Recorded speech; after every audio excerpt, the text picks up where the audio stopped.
नमस्कार, ये आकाशवाणी चंडीगढ़ है। अब आप प्रतीका से प्रादेशिक समाचार सुनिए।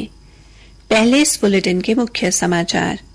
सर्वोच्च न्यायालय ने शंभू बॉर्डर पर प्रदर्शनकारी किसानों की शिकायतों को सौहार्दपूर्ण तरीके से निपटाने के लिए पंजाब व हरियाणा उच्च न्यायालय के पूर्व न्यायाधीश न्यायमूर्ति नवाब सिंह की अध्यक्षता में समिति गठित की। प्रधानमंत्री नरेंद्र मोदी ने नई दिल्ली के पार्टी मुख्यालय में भारतीय जनता पार्टी का सदस्यता अभियान शुरू किया।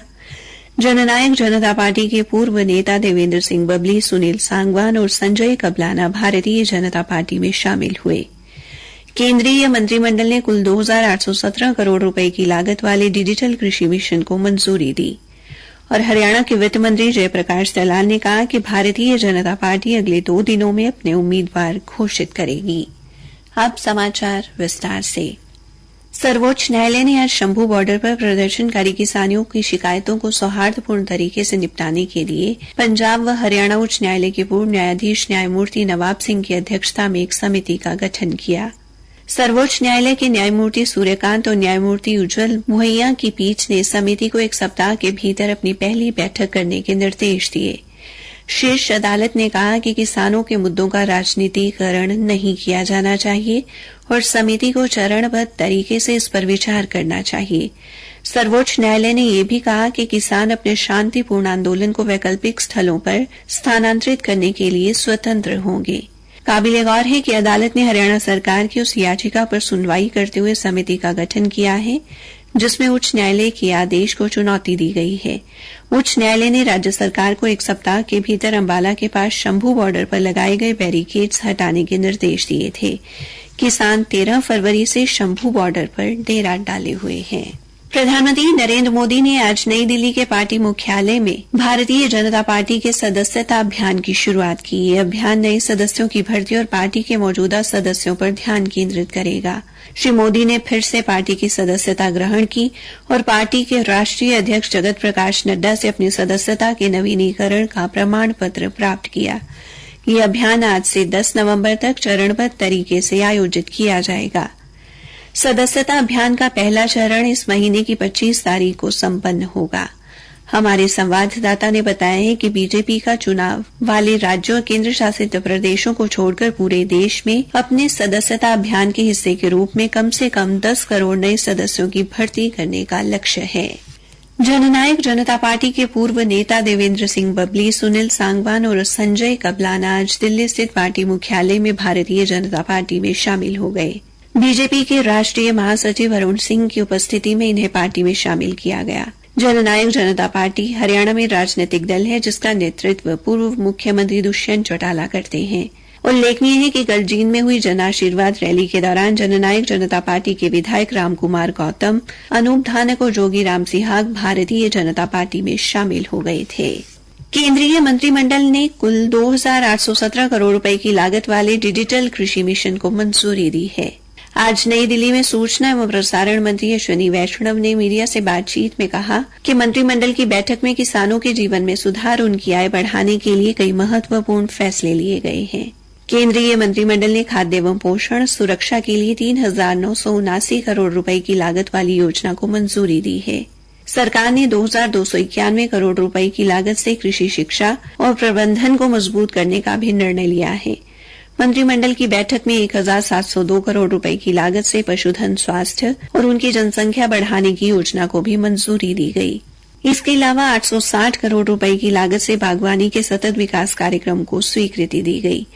1,202 करोड़ रुपए की लागत से कृषि विज्ञान केंद्रों और 1,115 करोड़ रुपए की लागत से प्राकृतिक संसाधन प्रबंधन को भी मजबूत करने का निर्णय लिया गया है। सूचना एवं प्रसारण मंत्रालय ने सोशल मीडिया पर साझा की जा रही ऐसी खबरों का खंडन किया है जिनमें कहा गया है कि कौशल भारत कुशल भारत योजना के तहत ग्राहक सेवा प्रतिनिधियों की नियुक्ति और लोगों को 28,000 रुपए का मानदेय दिया जाएगा। इसके अतिरिक्त मंत्रालय ने नियुक्ति से पहले 1,350 रुपए का पंजीकरण शुल्क देने संबंधी दावे का भी खंडन किया है। प्रादेशिक समाचार आकाशवाणी चंडीगढ़ से प्रसारित किए जा रहे हैं। हरियाणा के वित्त मंत्री जयप्रकाश दलाल ने कहा है कि भारतीय जनता पार्टी आगामी 2 दिनों में अपने उम्मीदवार घोषित करेगी। आज भिवानी के लोहारू हलके के विभिन्न गांवों का दौरा करने के बाद पत्रकारों से बातचीत में श्री दलाल ने कहा कि उम्मीदवारों के नामों को अंतिम रूप देने के लिए गहनता से मंथन किया जा रहा है।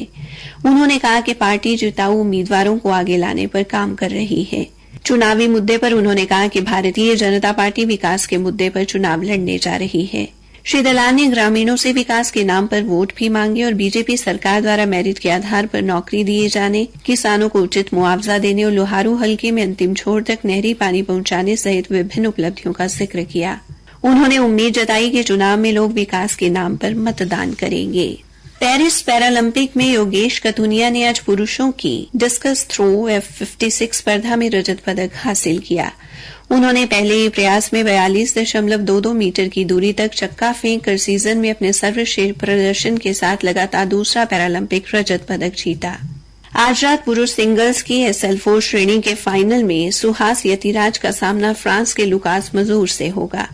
वहीं पुरुष सिंगल्स की SL4 श्रेणी के कांस्य पदक मुकाबले में सुकांत कदम अपनी चुनौती पेश करेंगे। महिला सिंगल्स बैडमिंटन की SU5 फाइनल स्पर्धा में आज रात तुलसी मथी का सामना चीन की यांग शुजिया से होगा। आज तीरंदाजी और भाला फेंक में भी पदक के लिए भारतीय खिलाड़ी अपनी दावेदारी पेश करेंगे। समाचार लिखे जाने तक भारत ने 1 स्वर्ण, 3 रजत और 4 कांस्य के साथ अब तक कुल 8 पदक जीते हैं। आज सोमवती अमावस्या पर जींद के पांडु पिंडारा स्थित पिंड तारक तीर्थ पर लाखों श्रद्धालुओं ने सरोवर में स्नान किया और पिंडदान कर तर्पण किया। कल शाम से ही श्रद्धालु पहुंचने शुरू हो गए थे।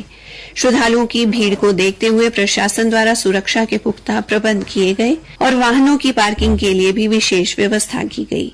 महाभारत काल से ही सोमवती अमावस्या पर यहां पिंडदान करने का विशेष महत्व है। माना जाता है कि महाभारत युद्ध के बाद पांडवों ने पूर्वजों की आत्मा की शांति के लिए यहां 12 वर्ष तक सोमवती अमावस्या की प्रतीक्षा में तपस्या की और अमावस्या आने पर अपने पूर्वजों की आत्मा की शांति के लिए पिंडदान किया। तब से ही श्रद्धालु यहां पूर्वजों के लिए मोक्ष की कामना के साथ पिंडदान करते हैं। उधर कुरुक्षेत्र के ब्रह्म सरोवर पर भी आज विभिन्न राज्यों से आए श्रद्धालुओं ने स्नान कर पूजा अर्चना की और पितृ शांति के लिए पिंडदान व अन्य विधि विधान किए। हरियाणा के कई जिलों में इलेक्ट्रॉनिक वोटिंग मशीनों और वीवीपैट मशीनों की पहली रैंडमाइजेशन की गई। अंबाला के जिला निर्वाचन अधिकारी पार्थ गुप्ता ने बताया कि आज राजनीतिक दलों के प्रतिनिधियों के समक्ष 968 मतदान केंद्रों के लिए इलेक्ट्रॉनिक वोटिंग मशीनों और वीवीपैट मशीनों की पहली रैंडमाइजेशन की गई। उन्होंने बताया कि पूरी गतिविधियों की वीडियोग्राफी भी करवाई। ईवीएम प्रबंधन प्रणाली के तहत यह सारा काम किया गया। उन्होंने बताया कि रैंडमाइजेशन का काम भारत इलेक्ट्रॉनिक्स के इंजीनियरों ने किया। बाद में ईवीएम और वीवीपैट आवंटित की गई। पंचकुला में भी आज पहली रैंडमाइजेशन की गई। जिला निर्वाचन अधिकारी ने बताया कि राजनीतिक दलों के प्रतिनिधियों के समक्ष सभी मतदान केंद्रों के लिए इलेक्ट्रॉनिक वोटिंग मशीनों और वीवीपैट मशीनों की पहली रैंडमाइजेशन की गई। फरीदाबाद पुलिस ने नशा तस्करों के खिलाफ बड़ी कार्रवाई करते हुए एक शराब तस्कर को गिरफ्तार किया है और उसके पास से 100 पेटी अवैध शराब में 1 गाड़ी, 2 स्कूटी और 1 मोटरसाइकिल जब्त की। पुलिस प्रवक्ता यशपाल ने बताया कि गिरफ्तार आरोपी का नाम नितिन है, जो मेरठ का रहने वाला है और फिलहाल फरीदाबाद के लक्कड़पुर में रह रहा है।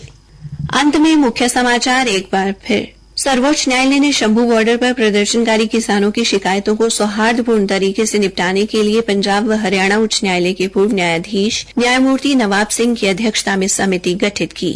प्रधानमंत्री नरेंद्र मोदी ने नई दिल्ली के पार्टी मुख्यालय में भारतीय जनता पार्टी का सदस्यता अभियान शुरू किया। जननायक जनता पार्टी के पूर्व नेता देवेंद्र सिंह बबली, सुनील सांगवान और संजय कबलाना भारतीय जनता पार्टी में शामिल हुए। इसी के साथ ये समाचार बुलेटिन समाप्त हुआ।